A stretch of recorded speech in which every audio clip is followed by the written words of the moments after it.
बसंतपुर नामक एक छोटे से गांव में लता और घनश्याम नामक पति पत्नी अपने 2 बच्चे पिंकी और चीकू के साथ एक छोटे से घर में रहते थे। घनश्याम सेठ धनीराम के यहाँ खेतों में मजदूरी का काम करता था और लता गांव के एक बंगले में खाना और साफ सफाई का काम करती थीं। दोनों पति पत्नी खूब मेहनत और मशक्कत करके अपने और अपने बच्चों का पेट भरते थे। यूं तो हमेशा ही गर्मी के समय 40 डिग्री तक तापमान चला जाता था, लेकिन इस साल तापमान बहुत ज्यादा बढ़ गया था, जिस वजह से बसंतपुर गांव के लोग बहुत ज्यादा परेशान थे। दिन हो या रात हो, लोग गर्मी से बेहाल थे। इस साल तो बहुत ज्यादा गर्मी पड़ी है। इतनी कड़ी धूप में काम करना बहुत मुश्किल हो गया है। घर से निकलते ही पसीना बारिश की तरह टपकने लगता है। इतनी भारी गर्मी में तो काम पर भी जाने का मन नहीं करता। न जाने इस साल की गर्मी कैसे कटेगी। चलो अच्छा, मैं काम पर जाता हूँ, वरना सेठ गुस्सा करेंगे। घनश्याम मजदूरी पर चला जाता है। पिंकी और चिंकी एक सरकारी स्कूल में पढ़ते थे। लता पिंकी और चिंकी को स्कूल छोड़कर काम पर चली जाती है। उस बंगले में मालकिन हेमलता और मालिक रामचंद्र अपने 2 बच्चे टीना और शिवम के साथ रहते थे। अरे लता, आ गई तू। अब चल जल्दी से सारे काम निपटा लो। पता है ना, शिवम की बर्थडे पार्टी है, तो सारे काम 4 बजे से पहले ही हो जाने चाहिए। और हाँ, इसके बाद तुम घर सजाने में भी मेरी मदद करोगी, ठीक है?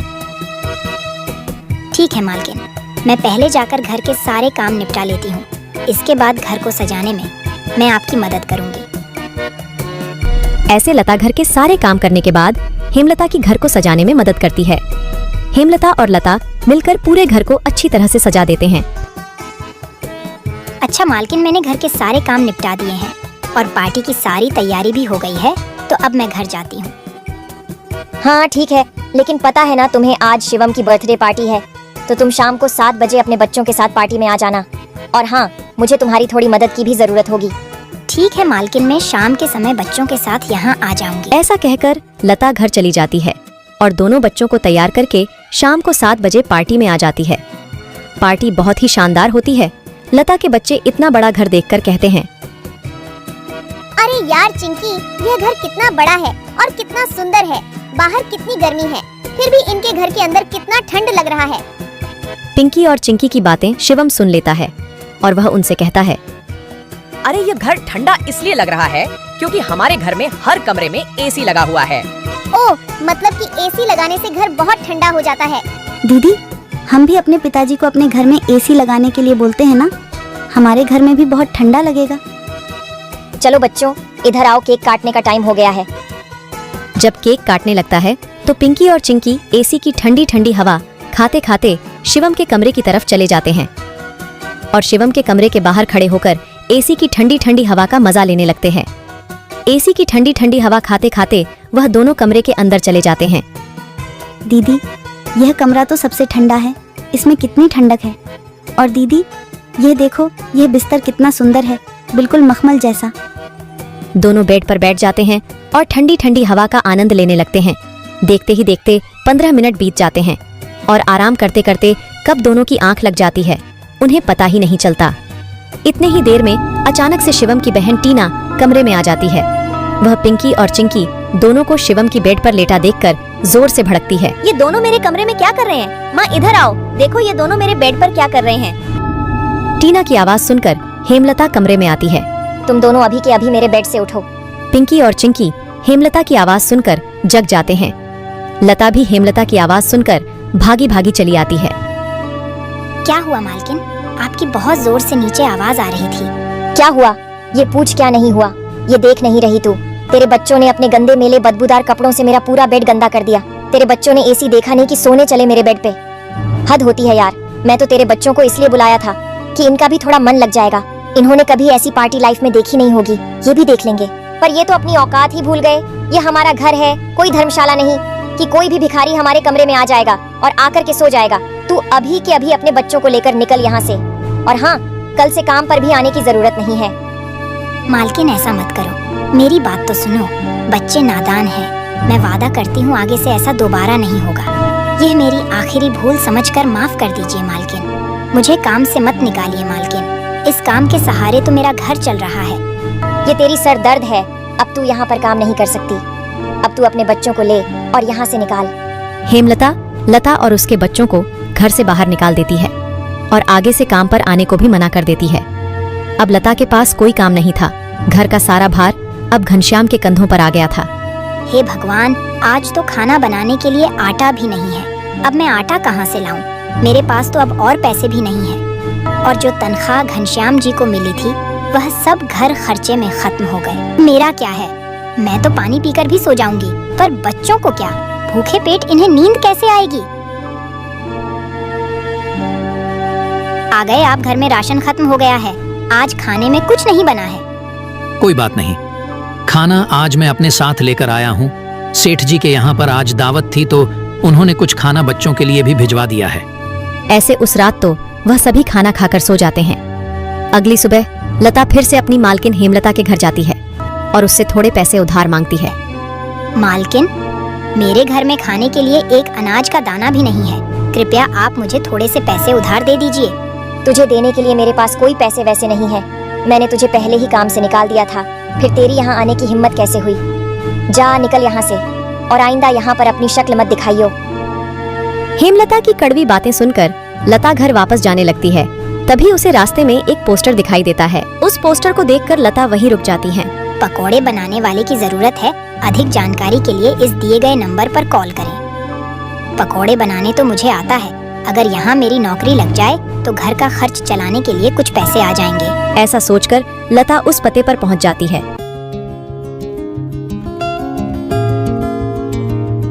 भैया, मैंने आपका पोस्टर देखा।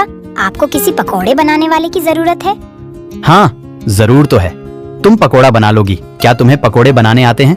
हाँ, सब मुझे कई तरह के पकोड़े बनाने आते हैं, जैसे मिर्च का पकोड़ा, पालक का पकोड़ा, पनीर का पकोड़ा और भी कई प्रकार के पकोड़े मुझे बनाने आते हैं। तो ठीक है, तुम आज से ही काम पर लग सकती हो। ऐसे लता पकोड़े बनाने वाले के साथ काम पर लग जाती है और ग्राहकों को पकोड़े सर्व करने लगती है। ऐसे ही शाम हो जाती है और रमेश के सारे पकोड़े बिक जाते हैं। चलो, आज तो सारे पकोड़े बिक गए। आज तो तुमने पकोड़े सिर्फ सर्वे किए हैं, लेकिन कल से तुम्हें पकोड़े बनाने भी होंगे। हाँ साहब, मैं बहुत ही स्वादिष्ट पकोड़े बनाना जानती हूँ। तो ठीक है, ये लो आज के काम के पैसे। 300 रुपए लेकर लता सबसे पहले राशन की दुकान पर जाती है और वहाँ से राशन का सामान खरीदकर घर आ जाती है। घर पहुँचकर लता सबसे पहले बच्चों के लिए खाना बनाती है और उनको परोसती है। चिंकी, पिंकी, आ जाओ, खाना खा लो। इतने में घनश्याम भी वहाँ आ जाता है और लता घनश्याम को अपने नए काम के बारे में बताती है। इस तरह सारे मिलकर खुशी खुशी खाना खाते हैं। अगली सुबह लता बच्चों को स्कूल छोड़कर वापस काम पर चली जाती है। दुकान पर पहुंचकर लता पकोड़े बनाती है। लता के बने हुए पकोड़े ग्राहकों को बहुत पसंद आते हैं। लता के बने हुए पकोड़े खाकर ग्राहक पकोड़े की बहुत तारीफ करते हैं। उनको आज के बनाए हुए पकोड़े कल से भी ज्यादा अच्छे लगे। रमेश भाई, तुम्हारे आज के पकोड़े का तो कोई जवाब ही नहीं। इससे स्वादिष्ट पकोड़े मैंने आज से पहले इस होटल में कभी नहीं खाए। आखिर आज ऐसा क्या मिलाया है इन पकोड़ों में जो इतने स्वादिष्ट बने हैं? आज तो मैं एक और प्लेट खाऊंगा। मेरे लिए एक एक्स्ट्रा प्लेट पकोड़े लगा दो। ऐसे रमेश अपने ग्राहकों के मुंह से पकोड़े की तारीफ को सुनकर लता से कहता है। लता, तुम्हारे हाथ में तो जादू है। तुम्हारे हाथों के बने पकोड़े खाकर ग्राहक एक एक एक्स्ट्रा प्लेट पकोड़े खा रहे हैं। तुमने तो कमाल ही कर दिया। आखिर ऐसा क्या मिलाया है इन पकोड़े में जो ग्राहक इतनी तारीफ कर रहे हैं? साहब जी, कुछ खास नहीं मिलाया है, बस थोड़े से नमक मिर्च मसाले बराबर मात्रा में डाले हैं, बस। ऐसे रमेश के आज के पकोड़े बहुत जल्द ही खत्म हो जाते हैं। आज तो पकोड़े बहुत जल्द ही खत्म हो गए। कल से हमें और ज्यादा से ज्यादा पकोड़े बनाने होंगे। और हाँ, अब हमारी पकौड़ों की सेल और ज्यादा अच्छी होने लगी है, इसलिए कल मैं दुकान में एसी लगवा रहा हूँ। इससे ग्राहक भी एसी की ठंडी ठंडी हवा में पकोड़ों का मजा लेंगे और हमारे पकोड़े की सेल और ज्यादा बढ़ेगी। तुम क्या कहती हो? साहब, विचार तो बहुत अच्छा है। अगले दिन रमेश अपनी दुकान में एसी लगवा लेता है और जैसा उसने सोचा था वैसा ही हुआ। एसी लगने के बाद रमेश के दुकान पर ग्राहकों की संख्या बढ़ जाती है। ग्राहक ठंडी ठंडी हवा में बैठकर पकोड़े खाने का आनंद उठाते हैं। ऐसे रमेश के आज भी सारे पकोड़े बहुत जल्द ही बिक जाते हैं। शाम के समय जब लता घर वापस आती है और वह चिंकी और पिंकी को आपस में बातें करते हुए सुनती है। दीदी, उस दिन पार्टी में कितना मजा आ रहा था ना। कहाँ हम उस दिन एसी की ठंडी ठंडी हवा खा रहे थे और कहाँ आज हम इतनी गर्मी में बैठे हैं। काश हमारे घर में भी एसी होती तो हम भी अभी एसी की ठंडी ठंडी हवा खा रहे होते। इतने में लता अंदर आ जाती हैं। अरे चिंकी और पिंकी, तुम दोनों क्या कर रहे हो? तुम दोनों ने अपने स्कूल का होमवर्क किया? चलो जल्दी से अपना अपना होमवर्क कर लो। मैं खाना बनाने जा रही हूँ। इसके बाद खाना खाकर जल्दी सो जाना। कल तुम्हें सुबह उठकर स्कूल भी तो जाना है ना? ठीक है माँ, हम स्कूल का काम करके आते हैं। ऐसे दिन बीतते जाते हैं और लता के हालात पहले से ठीक होते जाते हैं। ऐसे ही एक दिन सुबह लता काम पर जा रही होती है, तभी उसे भंगार की एक दुकान दिखती है। उसे दुकान पर कई सारे सामान थे, जैसे कूलर, पंखा, फ्रिज, एसी इत्यादि। लता का ध्यान उस दुकान में रखे पुराने एसी की तरफ जाता है। वह उसे बहुत पसंद आता है। वह उस दुकानदार से बोलती है, भैया, ये एसी का क्या दाम है? मात्र 10,000 रुपए की है। 10,000? ये तो बहुत ज्यादा है। ज्यादा नहीं, ये तो बहुत कम है। ये सेकंड हैंड एसी है। अगर नई एसी खरीदने जाओगी तो 30,000 से कम की नहीं आएगी। अच्छा ठीक है, पर ये सही से तो चलती है ना? हाँ, बिल्कुल सही से चलती है। अगर 6 महीने से पहले ये एसी बंद हो जाती है तो इसकी सारी रिपेयरिंग की सर्विस बिल्कुल फ्री होगी। ठीक है, लेकिन इसका सही सही दाम लगाओ। मैं इसके 8,000 दूंगी। अगर तुम्हें